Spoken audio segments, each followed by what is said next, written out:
Welcome to Socializing Security, where every week we have a discussion about security, compliance, and beyond. Our goal is to learn and grow by socializing each week's topic with each other, our guests, and with you. A quick compliance note, this podcast is meant for informational purposes only and should not be considered legal or regulatory advice. We're glad you've joined us, and we hope you'll learn along with us.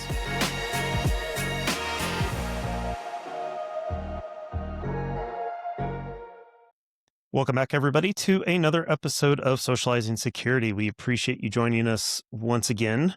Milou, we've got a guest this week. It's been a minute. It's been a minute. We've been just so busy that you know the extra work of coordinating guests has been a little much. With that said, we encourage you to share if you are interested in joining us. If you've got a friend that you think would be great for us. At the end of this interview, we actually had some conversation about other people. So always looking for more guests. If you're excited to join us and we can coordinate it quickly, then we would love to do that. But so this week, we are talking to a gentleman named Jon Edwards. I noticed him because of a really kind of interesting post that he had on LinkedIn kind of towards the tail end of 2025. He refers to it as his gift to the world for Thanksgiving. And in the nature of just telling the truth and sometimes going out there and making it a hard truth, we were really attracted to it. So we'll have a conversation about that. I feel like I need to call Brian out on this one because I feel like often I come to like our planning sessions or like, and I'm like, oh my God, there's this person that, we need to reach out to, blah, blah, blah, blah. And I think this is like of lately, I think Brian, this is the first time in recent history that I can remember that you were like, we got to meet with this guy. And I was like, do it. And you were like, well, I don't know. And I was like, do it. I was like, reach out to this guy. Like, reach out on LinkedIn. I think for those of you that are listening in and, happen to be catching this as one of our first episodes, hi, I'm Milou, this is Brian. But we started Socializing Security actually based off of a LinkedIn post. So we actively are like, we believe in LinkedIn, and it's probably our main platform for the most part, in the sense that like that's where we communicate with most of our like network, and that's how we generally find really cool individuals. And it happens to be, we're lucky, most of them usually refer us to other really cool folks to socialize with on these types of topics. I just needed to call out to make sure it is super clear for Jon as he tunes into this later that Brian was really, really excited. I was like, oh my God, I read this amazing article. He sends me the article. I read it. I'm like, this is a great article. And I'm like, Brian was like, we should talk to this person. I was like, yes, we should just ask. And I'm proud of you for doing that. Yes. And here we are actually making it happen. We will link to that article. Yeah, we will link to that article so you can read it for yourself. We'll discuss it a little bit here. I don't know how deep we'll really get into it, but it's a worthwhile read. Would highly encourage that. So a little bit about Jon before we bring him on. He's been all over the place. He's done today. He's in healthcare, and that's what we're going to really focus the conversation on. Is kind of healthcare and how applications are managed, how compliance is managed, and how all of this complexity he and his team deal with. But he has seen other industries. He's been at a bunch of different companies in different industries, so he's kind of seen it done in areas where manufacturing, privacy may not be the biggest problem they're dealing with. They're dealing with giant equipment and a lot of OT type stuff. Dealing with machinery and whatnot. So he comes with a diverse background, which I love. Very impressive background. My goodness. Hold on. Yeah. I'm just going to call out some of these things because I'm sure that he won't mind. But my goodness, he said like close to almost 30 years in IT specifically, and now he's like the head of infrastructure. But, companies like Microsoft, the Bill and Melinda Gates Foundation. So he's worked in technology, in nonprofit sector, as well as in energy and in construction, in manufacturing, in now just infrastructure support. I'm curious about that. And the last where he's currently at is at Legacy Health, and he's in the hospital system. And so he wrote this incredible article really like saying like, hey, there is still absolutely a need for cybersecurity in healthcare. And it's so important because all of us, this really freaking matters to every single person. We all end up being patients. And so, he's currently the director of infrastructure engineering at Legacy Health and has a very compelling story to tell us about what it's like securing the infrastructure of a hospital system. And I'm really, really excited to bring him into the room Yeah. to chat with us. Yeah. So let's bring Jon on. And we're back with Jon. Jon, why don't you quick give us 60-second introduction of yourself to the audience so that they can see and hear your voice. Absolutely. Well, first, thank you very much for having me. And in advance, I apologize for anything that I say that brings you to court. My name is Jon Edwards. I have spent the past almost 29 years in IT. It hurts to say that, but I just want to lay it on the table. That means I'm old. I have had the benefit of working in a tremendous number of industries: software, philanthropy, energy, construction, finance. And today I find myself in healthcare on the hospital side. The majority of my career has been spent in infrastructure. The last 5 years have been focused on infrastructure engineering. And what I have come to you with is my perspective on how security is so critical to what we do and everything. And fire away. Let's see what I can screw up. Yeah. No, I love it. This is gonna be a fun conversation.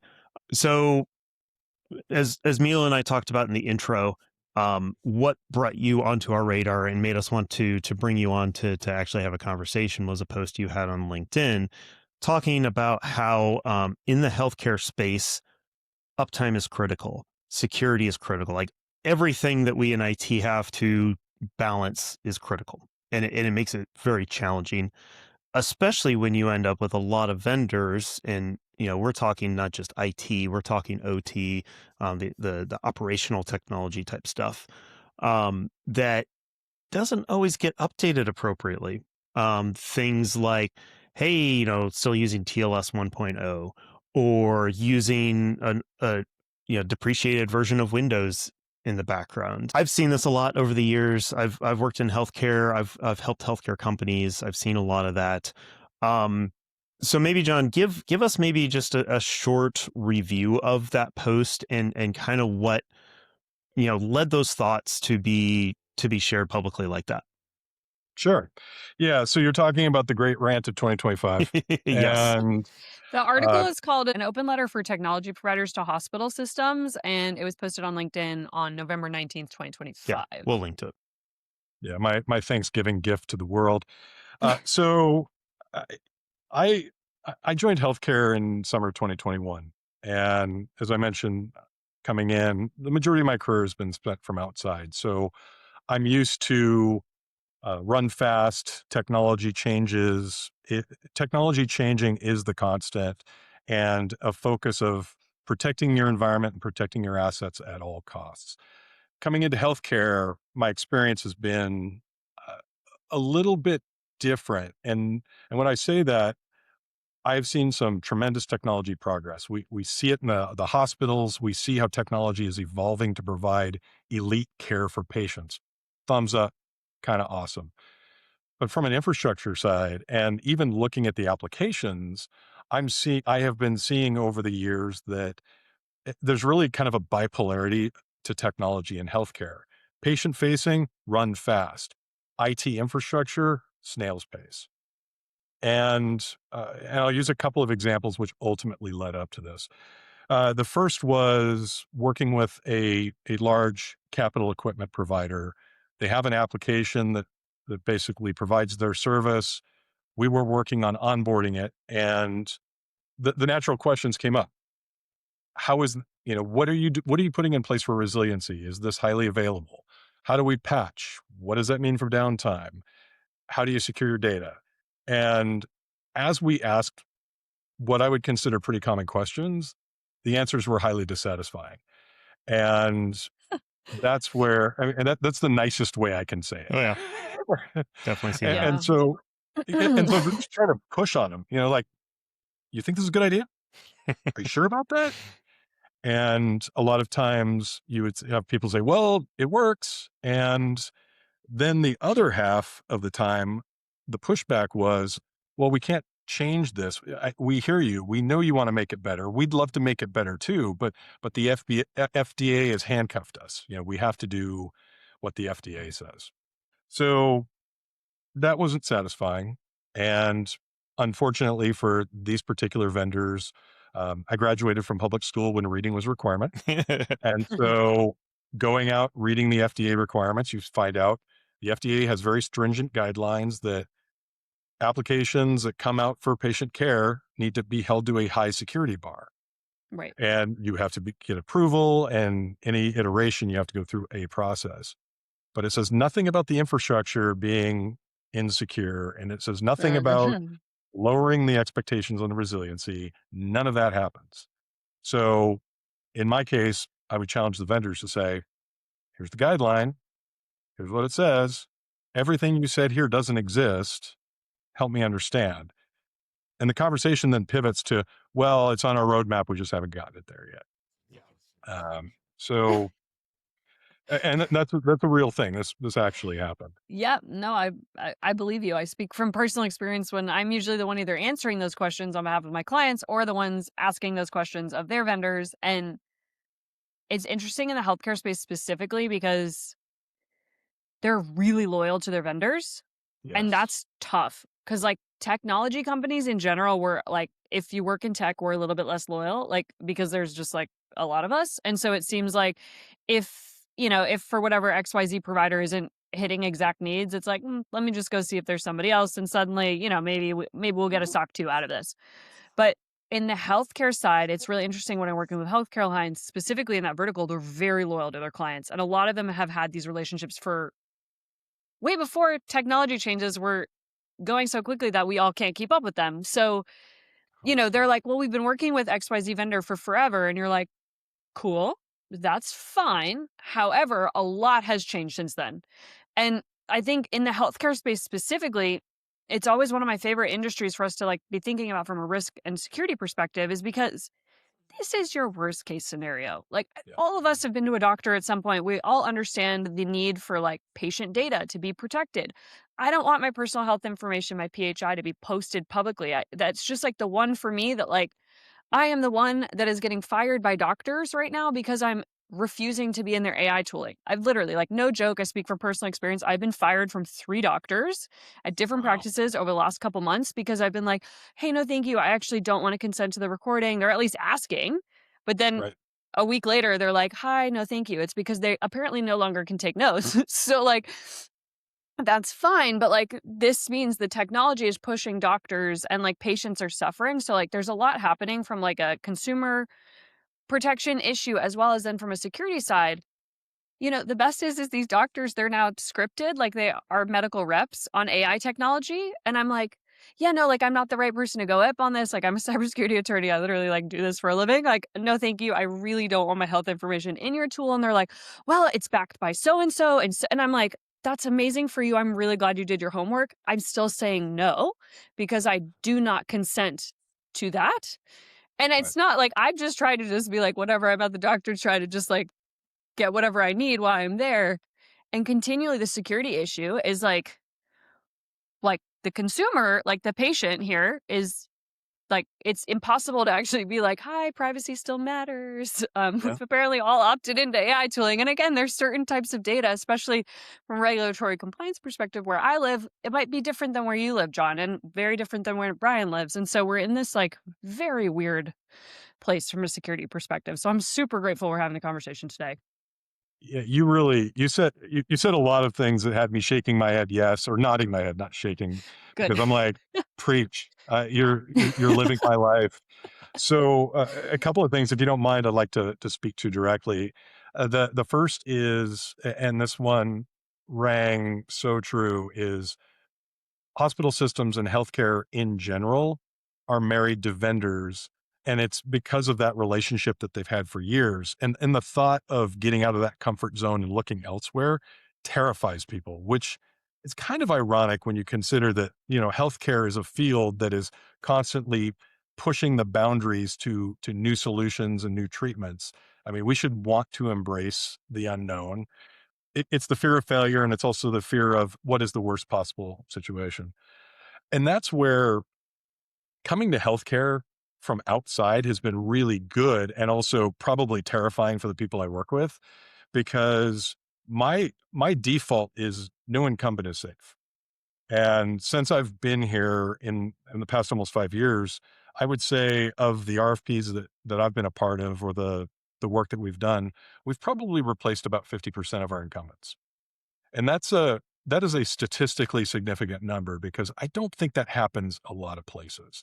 And it's really come from a place where myself, some of my managers, and some people on some exceptional engineers in our organization have also come from outside, and they have that mindset of no one's safe. And the only way to make our patients safe, because they are our priority, is to find the right providers and the right solutions, not just the one that's been here the longest. The other one comment that you made that really stood out was, um, specifically around the technology, the trust. Our reputation is the only reason that patients come to us. And as a hospital system, as a healthcare system, our goal is to provide elite care for everyone. No discrimination. We don't care if a person is in the top tier of taxation or they are receiving assistance from the city or the state or the federal government. We want them to come here and get elite care, whoever they are, no questions asked, because they are our community and they are the people that we are here to protect and take care of and raise to the optimal level of health. If they don't trust us, if we have a breach, if we are in the news for all the wrong reasons, then they will either delay healthcare choices, which will put themselves and their families in a worse state, or they will be stressed looking for an alternative system to seek care, which again, non optimal. We do not serve our community the way that we wish to. And I think, and not making it about me, but generally what I've seen, not just myself, but the people that have joined the hospital system that are, 5 years or less coming from outside, we're not here because we want to say that we're in hospital healthcare. We're here because we buy that mission. We find that commitment to providing care is something that we can get behind. We can serve the providers. We can serve the patients. There is nothing better than putting tools in the hands of a nurse to make her or his or their job easier. When you see that, you're like, cool. That's why we're here, because the patient at the other end of it is getting the best possible treatment, and we are protecting our community and lifting everybody up. Yeah, my experience, healthcare, particularly hospitals, have been not unlike people that go into like government service.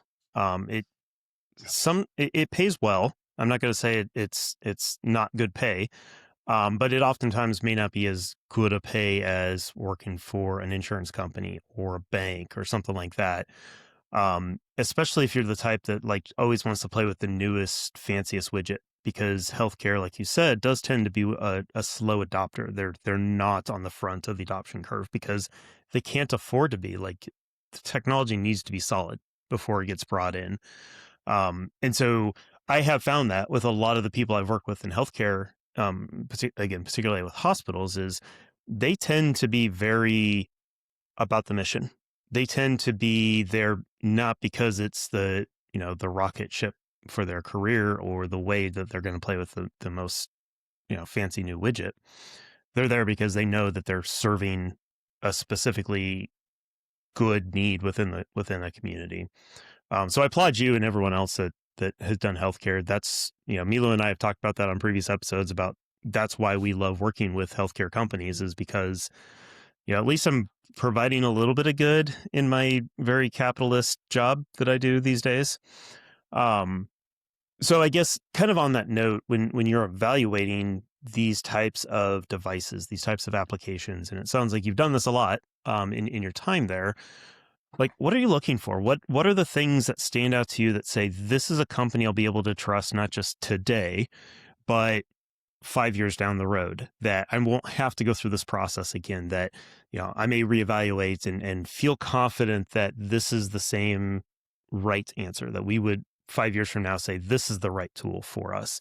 And maybe layer in there some where maybe it's been different for you in healthcare versus in previous roles where maybe, the availability and the reliability and resiliency maybe isn't quite as important.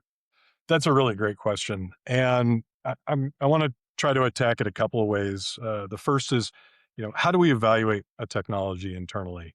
How do we go about kind of getting a lay of the land? And then I want to answer the question of how do I determine, whether or not it's a vendor that can be a partner or somebody I trust. So the first part, at least within our healthcare system, it is a team sport to evaluate a new service. A service is coming in, and I'm saying not an incumbent, not an RFP, but something, brand new, shiny rock. We need to bring it in-house. It's going to solve, cancer or whatever it is. AI tools? Uh, I'm sure you've been asked 10,000 of those. yeah, once or twice, right? And that's where it really is a team sport. So IT is really broken up into three pieces for us. There's the application/services, there's infrastructure, and then there's security. And when something comes in, we all have kind of our section of focus, but they overlap just enough that we get a complete picture of kind of the strengths and weaknesses of the service that is trying to kind of enter the house and become a favorite child. And that's really the first part of it that kicks off. We've looked at the service that's being offered holistically. We're able to look at it. Does it scale? Is it resilient? Does it meet the minimum security protocols? Does it provide the functionality that they're saying they want to? And then there's the phase two, which kind of goes to the second question. How do I know this is somebody we can work with? And that's when, for me, and just speaking for myself, there has to be a verbal conversation. And it has to be a conversation with their sales engineers and their sales team. And here, quite simply, is what I look for.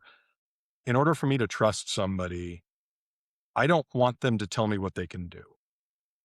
They need to be able to tell me what they can't do in order for me to trust them. Yeah. And that's very consistent for me across technology stacks, whether it's healthcare specific or an infrastructure product generally, or, insert whatever here. I don't want somebody coming in to say, oh yes, well, we provide this, and that's a separate SKU. I want somebody to say, wow, that's a unique problem, or that's a problem we'd like to solve. We can't solve that today. We might not be able to solve that in a year and a half. It may or may not be on our roadmap, but just providing that transparency to say, we only swim here. We don't swim everywhere. That's when I know it's someone that I can have an honest conversation about, and they are likely to earn my trust a lot quicker.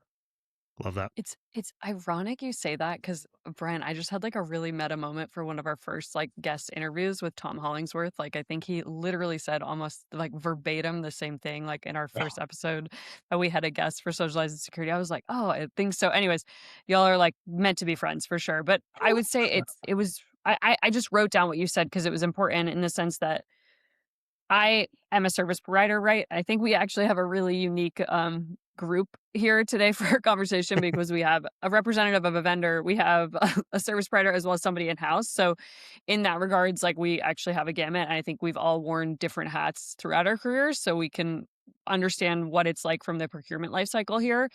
I think I love the need for a human connection because this is something that I'm seeing a lot of like my clients currently struggle with, given there's just a lot of like kind of like little pop-up companies that are coming through with like, some AI agent or some exciting flashy thing that like meets a very specific thing. And then they're not realizing, right, that suddenly they, have to plug into Salesforce, or, they suddenly have to like plug into Slack or like all of Google Drive or their entire email. And suddenly, they're like, well, no, it's just like a quick plugin. It's kind of falling into this like, oh, it's shadow IT, whatever, marketing or sales, went ahead and did something. It's like, hold up.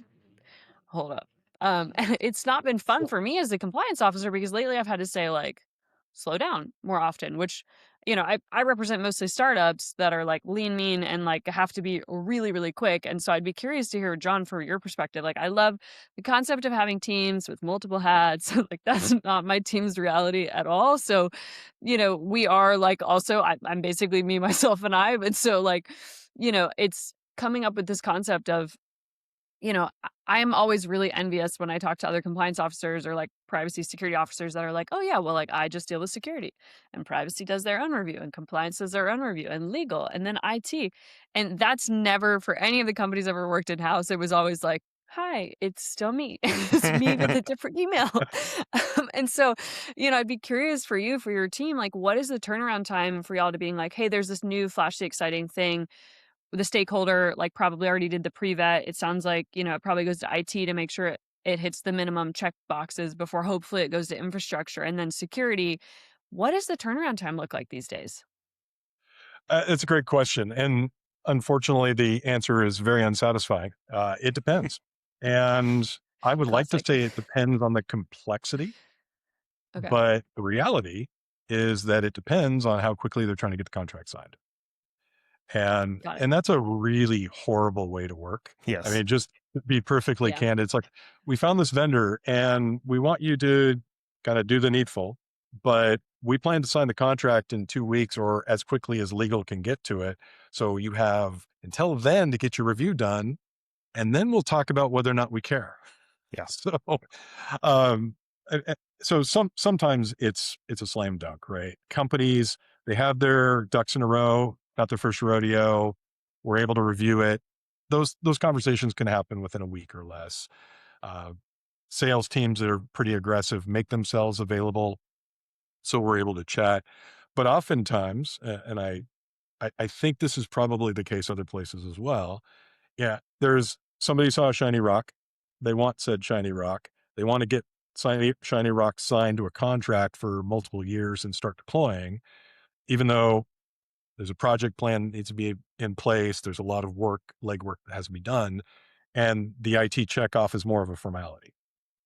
And so that's where IT, or at least from my perspective, we sit in a place where we have to balance, um, you know, doing the proper due diligence to review that our environment is going to be okay to host XYZ service, but also ensuring that we're a roadblock enough where it makes sense. So if we see red flags where, maybe there's a compliance issue, or we do have a concern about protection of PHI, we need to be the ones that raise the flag and put on the brakes. So it's a fluid game, and that's why I say it depends. Again, it's not a great answer. I wish we could say it will fit this and we will hold it accountable.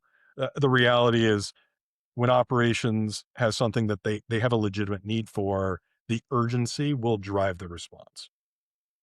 Yeah, I've been in your seat before, not at your level per se, but as on the customer side of things, having to make those decisions. And it's just like every other decision. Sometimes it's money motivated, sometimes it's need motivated, sometimes it's time motivated, and it just gets messy because you're never going to satisfy all three. Um, and of course, there's so many things to cover off on. You'll never dig deep enough to know exactly what you're getting. You'll never dig deep enough to know, where the faults are going to be. To your earlier points, which I totally agree with, is like, and that was always my nature too. And I had sales reps I worked with that just hated me for this, which is like, yeah, we can't do that. They're like, why would you say we can't do something? Like, because at some point they're going to try and do it and they're going to find out that we can't do it. And why would I want them to find that out on their own? Um, because there is a trust issue there at that point. If there's not already a trust issue, there will be a trust issue there.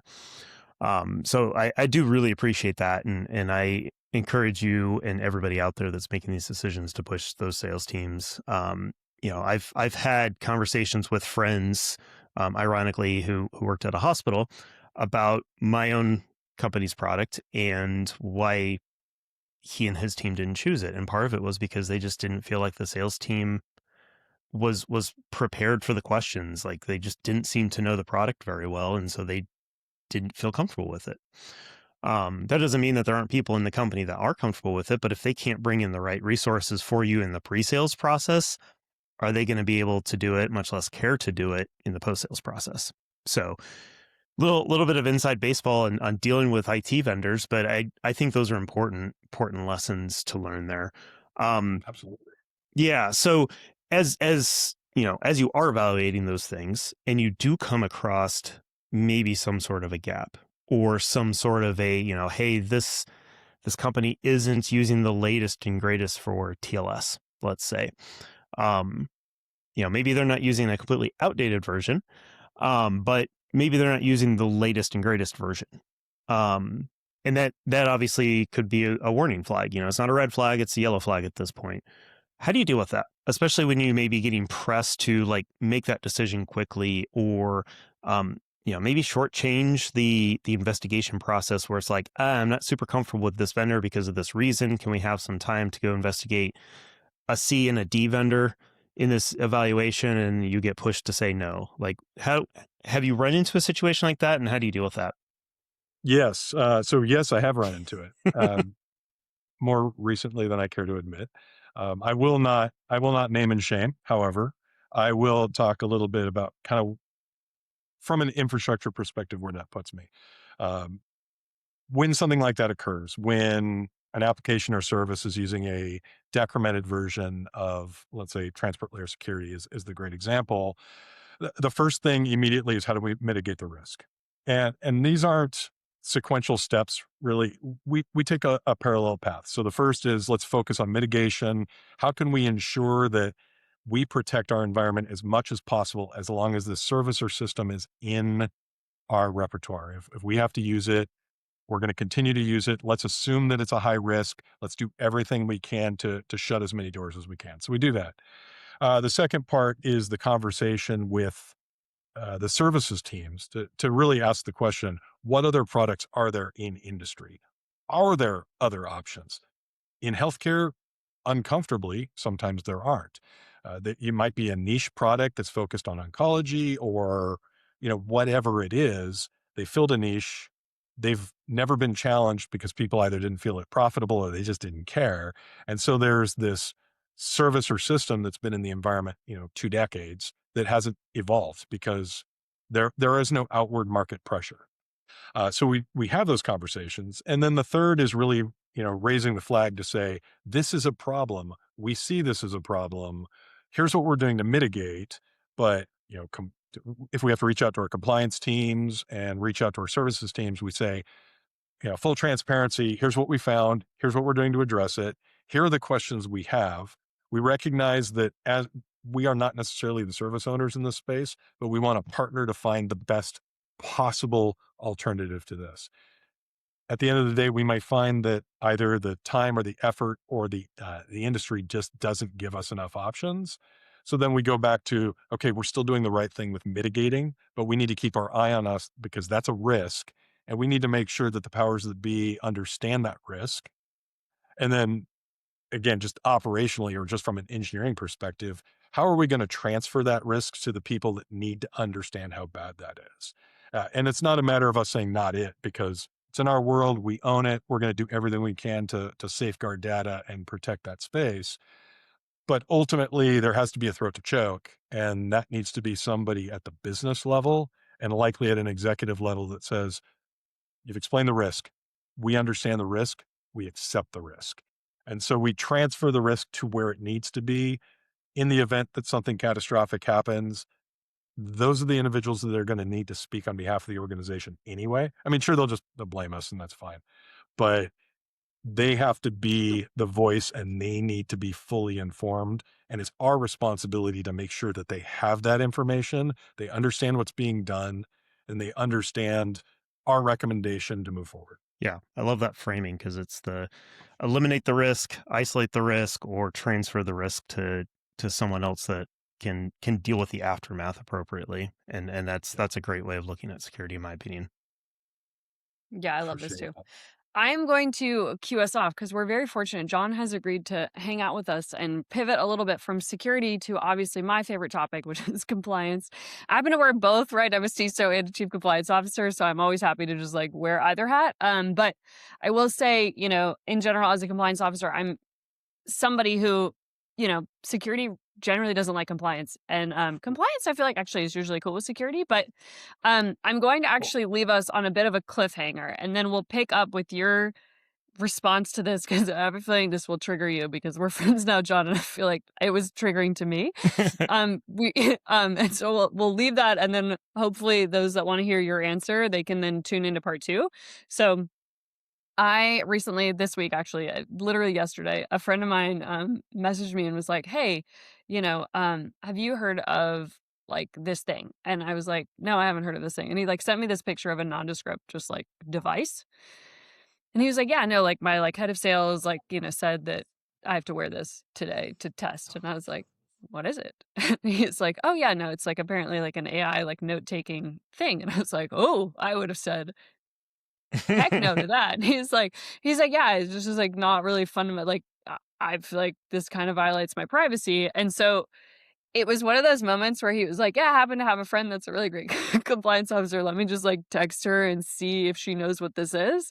And this was a very interesting pivot because this one really for me was like, there are security risks to this thing. Fundamentally more, there are significantly more compliance, ethical, like legal risks to suddenly having an employee as like a beta tester, just like because he happens to be the manager, be like, oh, you should just try it and see. And he was like, hey, I don't, and this kind of ties into what I said earlier, right? Where I'm the person that apparently like doctors don't like because I'm like, hey, actually, do you mind if we just tippy tappy instead of, the recording? And so because I'm choosing to opt out of privacy, which is totally within my legal right to do so in the states and the countries that I live and operate in, unfortunately for me, it's also totally within the doctor's right to fire a patient for whatever freaking reason possible. And I didn't know that. I've learned that the hard way because I'm like, the second they find out I'm a cybersecurity compliance attorney, I get fired. So I definitely don't have the experience that you said where, you were really amazing about the system that you're working at, being like, it doesn't matter. I get discriminated against because people look me up on the internet and they know what I do. And I apparently terrify doctors, which is very ironic because I'm literally from a family of doctors. Like both of my granddads were doctors. My dad's a doctor. I like totally believe in the healthcare system. I just decided to go become a lawyer instead of a doctor. So like, I just will say, he works in more of like the like manufacturing, whatever, like a little bit less risky. But for me, I'm like, oh my God, for patients or doctors, like suddenly now we physically wear this. Like I want to we'll pause and we'll close out for part 2, but I'm really looking forward to hearing like your thoughts of suddenly, someone's coming to you being like, hey, of course it was already deployed. That's the best part of this whole scenario. It wasn't like, oh, it's a beta tester, but like you're now required to wear this. Yeah, that's where we're at in 2026. Yeah. Cool. Oh, you're gonna get a rant. You're gonna get a rant, and I hope it doesn't offend, but a rant's coming. Cool. Well, with that cliffhanger, we'll hit stop here and continue on the next episode. Well, that conversation went very, very well. I hope everybody enjoyed it because we sure did. But yeah, we'll have to come back at you next week to finish off that conversation. Yeah, we left on a little bit of a cliffhanger. So for those of you that are curious to hear Jon's response on as we pivot from security to compliance in the healthcare industry, especially given just like his breadth of knowledge and his experience in the industry, like also just across different service verticals, it was given his vibe, I really wanted to hear what he thought about wearable AI and just kind of somebody just showing up at an office being like, you're now expected to wear that. So if you want to tune into next week's episode, that's really where we're going to kick it off. Cool. Well, we'll see you next week, everybody. Thank you for joining us for another episode of Socializing Security. We hope you learned a thing or two with us. If you'd like to continue socializing with us on this topic or have feedback, we'd love to hear from you on LinkedIn or social media. Just search for Socializing Security. Or you can email us at info@socializingsecurity.com. Until next time, stay social and stay secure.